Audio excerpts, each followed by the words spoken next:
And in this context, I wanted today to recognize Adam Ossoff, who's been on the show in the past and is a friend and somebody I've known within the objectivist world going back to the mid-1990s, so for a long time. But Adam says, Curtis Yarvin, I've seen better arguments from middle schoolers. Yeah, but we need to rebut them because it turns out that entrepreneurs in Silicon Valley buy into these arguments. So, I mean, I always think, yeah, this is stupid. I don't need to rebut this. Well, maybe we do. Maybe we should make the effort. Maybe we should not assume that everybody just gets it the way some of us do. Anyway, Adam, who I've known since the 90s, been part of the objectivist kind of community for since then, and has been on the show at least twice, maybe more than that, maybe three times, maybe. Anyway, Adam just put out a letter, which I think is an important letter. It's a letter of resignation from the Heritage Foundation. He was, it turns out, I didn't know this, but he was a visiting fellow at the Edward Meese III Center for Legal and Judicial Studies at the Heritage Foundation, and he resigned. And so I want to read parts of the letter. Now, I did not get a copy of the letter, but I assume it's okay that I'm reading it because Adam allowed the letter to be published on Twitter. It was published by Ilya, which Ilya? One of the Ilyas published it. Ilya Shapiro. There's Ilya Shapiro and there's Ilya Soman, and I get them mixed up, and everybody gets them mixed up, which to their chagrin. Anyway, it's a powerful letter of resignation, so I thought it would be worth reading it out. This is one more resignation in a series of people leaving Heritage Foundation and resigning over what has happened over the last few weeks that we've covered here regarding Heritage. I think it's super important that that the good stand up against evil, and in this case, Heritage is representing evil, and stand up against it and quit, but also explain why they quit. I've seen some people resigning from Heritage without really saying why. So what I like about Adam, what I like about this is Adam published a letter, and now it's made public, and everybody can see exactly why Adam has left Heritage Foundation. And I think that is important because it's a moral stand, it's an intellectual stand, it's a philosophical stand, and it is important. So I'm going to read you from the letter. It basically is addressing all these things that we're talking about in terms of what is going on the right and the evil in the evil on the right.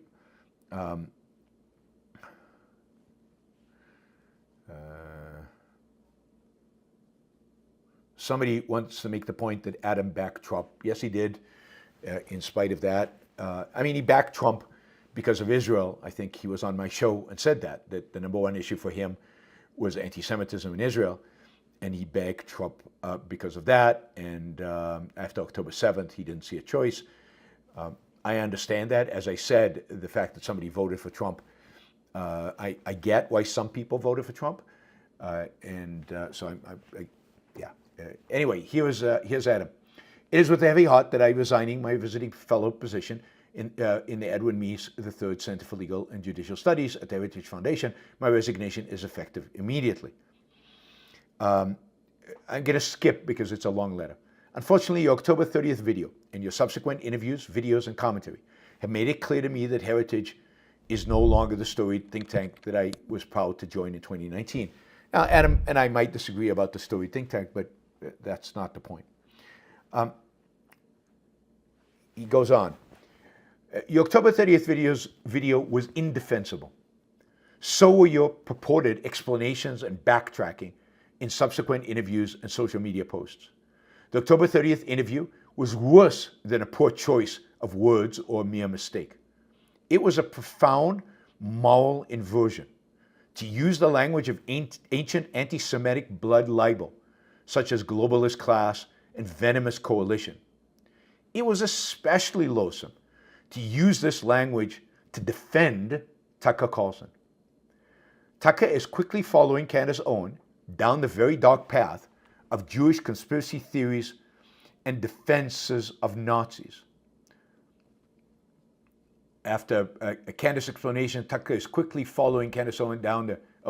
after Candace's explanation, a couple of years ago of Kristallnacht as burning of communist books and not an attack on Jews, this was the final straw for me, and my judgment has been repeatedly confirmed by her in the ensuing years.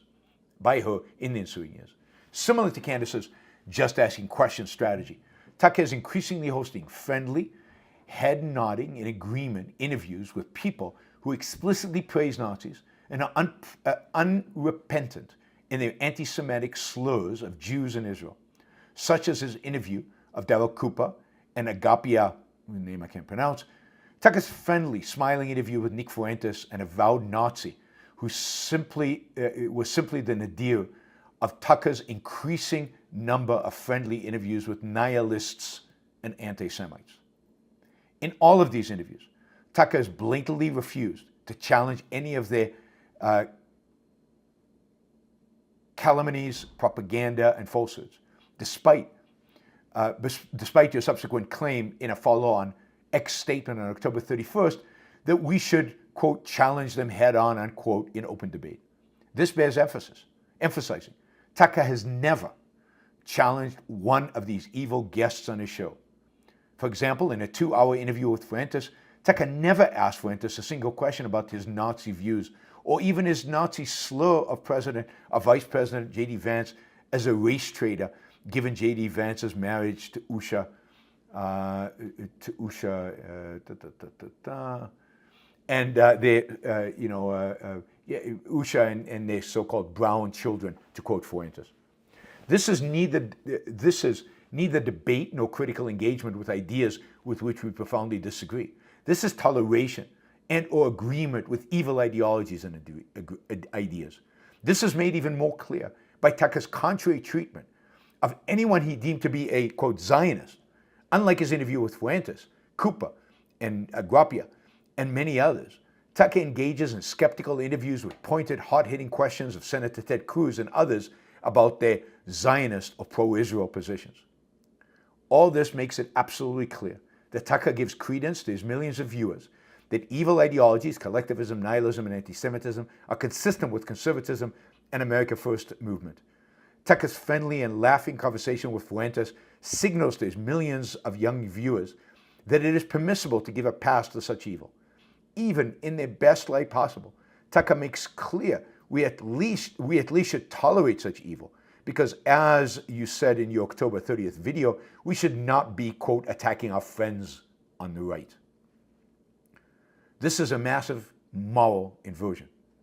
This is the opposite of what Heritage Foundation stood for over many decades in American political discourse. It stands in the opposite of the ideas of the Founding Fathers in the Declaration of Independence and Constitution, inalienable natural rights, limited government, rule of law, and free markets, and the flourishing society that results from these ethical and political commitments. Although you told us in the town hall last Thursday that you made a mistake in your October 30th video, you have not retracted or withdrawn the video. It remains on your X account with more than 24 million views to date. Thus, it remains unclear precisely and specifically what you regard as your moral mistake and failure in leadership. This is compounded by the mixed messages that you have been giving to us in the world about the lessons you have learned. You have continually reiterated, for example, your claim in your October 30th video, we should not cancel our friends, and that Tucker always will be a close friend of the Heritage Foundation. As far as I'm aware, you have not disavowed this claim, but you falsely conflated here the struggle sessions and cancellation campaigns that the woke left inflict on their apostates and heretics with the proper, steadfast moral condemnation of nihilism, collectivism, Nazism, and Jew hatred. Aristotle observed in his seminal treatise on ethics that in a choice between truth and friendship, it is to truth that we must always give our primary allegiance. Even with your mixed messages, one thing is clear. By your words and actions, Heritage is wedded to Tucker and everything he has come to represent on the periphery of the Groyper movement created by Fuentes. Instead of the truth, you have chosen a false friend of the American ideas that Heritage was supposed to represent. This, in the abstract, this profound failing of truth and justice would give me serious pause and I would still ultimately resign. But it's even more pressing today to call out this moral failing and to take a stand. It is still shocking to me that the worst single-day slaughter of Jews since the Holocaust, the invasion and attack of Israel on October 7, 2023, was unleashed a tsunami of violent anti-Semitism that has swept Europe and the US in the past 2 years. Woke brown shirts have been screaming genocidal slogans in the streets on university campuses. They have been doing much worse than merely screaming slogans like Free Palestine and From the Rivers to the Sea. They've acted in harassing and assaulting American Jews, firebombing and vandalizing homes and businesses, and murdering American Jews in DC, Colorado, and California. This has never happened before in the US. The nihilist and collectivist bigotry has driven woke leftists into frenzies unseen in the West since the original Nazi brown shirts terrorized Jews in Germany in the 20s and 30s, and has now reared its ugly head in the American political right. Now is the time to differentiate the right and the left, not to join the left in embracing this toxic fusion of collectivism and anti-Semitism.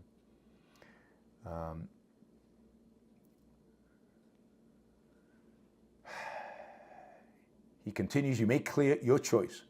Endorsement and toleration of false friends of freedom, rights, liberty, and the American ideals of the Founding Father, despite their Orwellian claims to the contrary, that they are advocates of America First or represent conservatism. Worse than false friends, they have proven to be advocates of the evil ideologies that seek to destroy these achievements of Western civilization as represented by the United States of America. I cannot stand by in silence. It is time for choosing. I choose to resign. So I think a powerful letter. I want to congratulate Adam for doing this. It's not easy, although, you know, given how bad things are, maybe it is easy. It's not easy to leave a post. It's not easy to stand up to your boss and to your peers.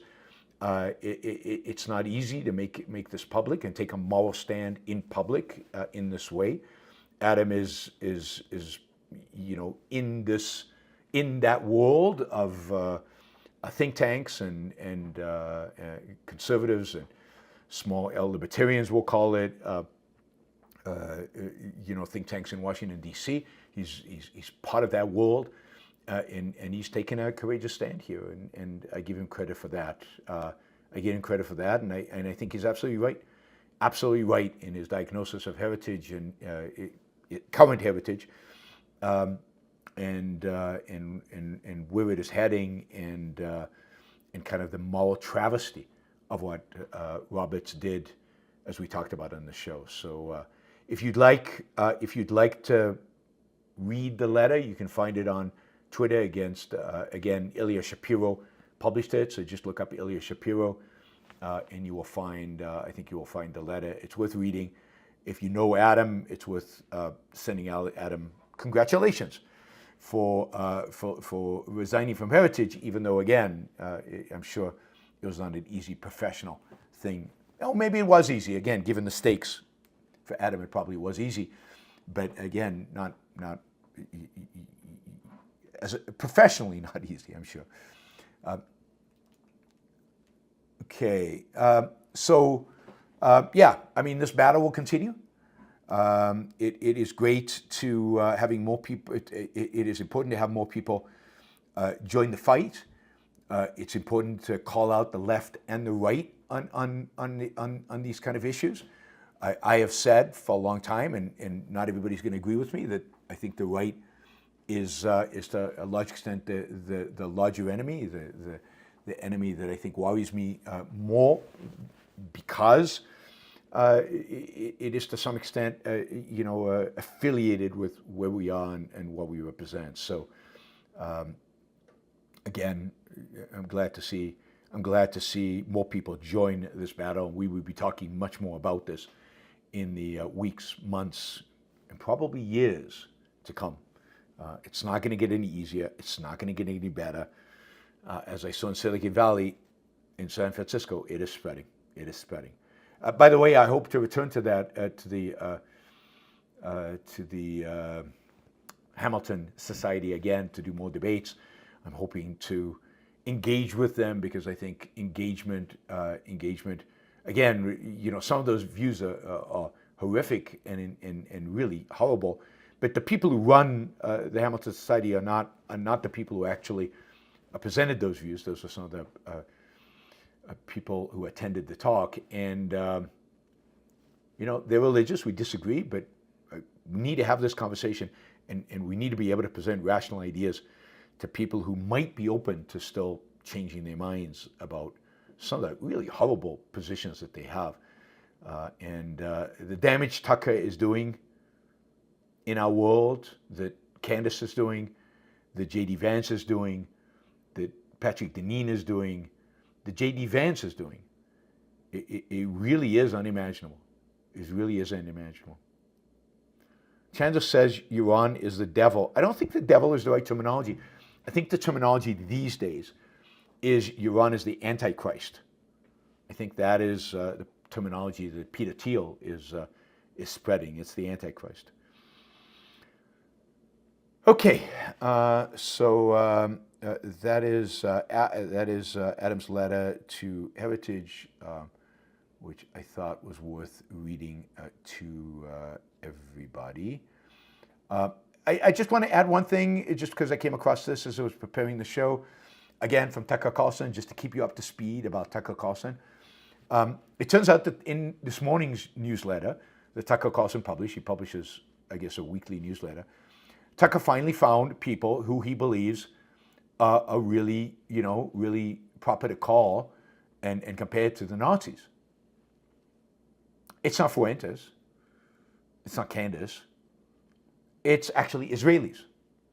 Israelis. And Jews like Ben Shapiro and Mark Levin. He writes about them. These people are sick. He makes the argument that in the Old Testament,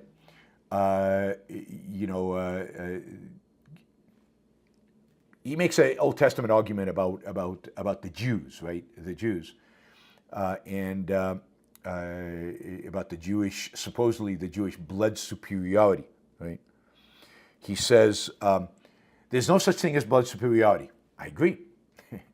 And then he says, those who disagree,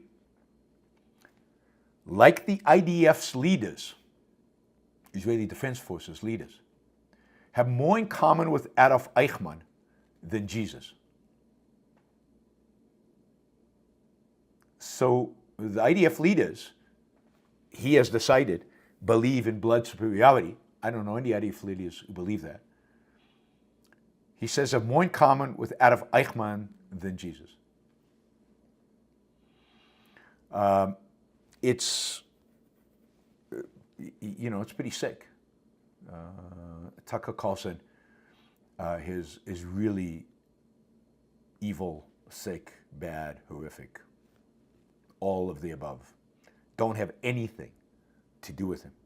And ideally, don't subscribe, don't have anything to do with him. Sanction him.